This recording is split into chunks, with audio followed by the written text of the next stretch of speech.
Unutmuşuq doğanağı kəndiri, qızartmayır kərmə təzək təndiri. Tutmayırıq dələməni pendiri, sökülüb sapların ay qaraçsa.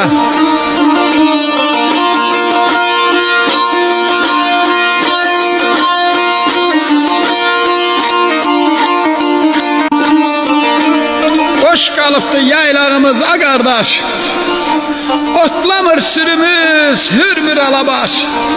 Tökülmür kündələr, yapılmır lavaş, yox olub kəllərin ay qaraçsa.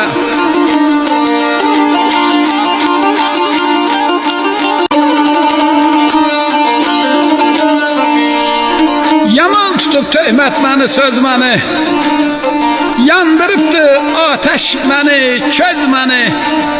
Dadmayırıq xama, qatıq, süzməni, bağlanıb yolların ay qaraçsa.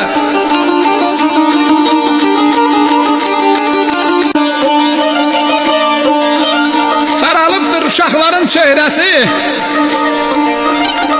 past atıbdı ət doğrayan dəhrəsi. Çalxalanmır yağla dolu nehrəsi, yarılıb qolların ay qaraçsa.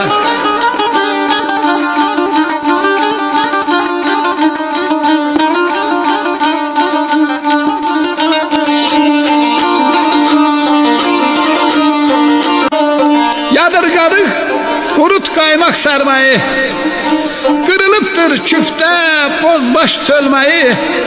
Azatmışıq sevinməyi, gülməyi, lal olub dillərin ay qaraçsa.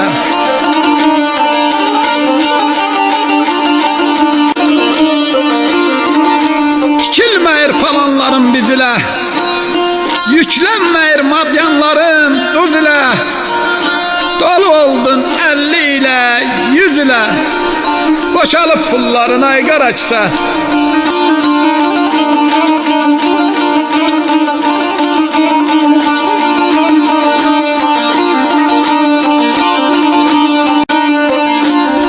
Məzarına qurban olmay dədə, ümid oldu xeyirdə də, şərdə də.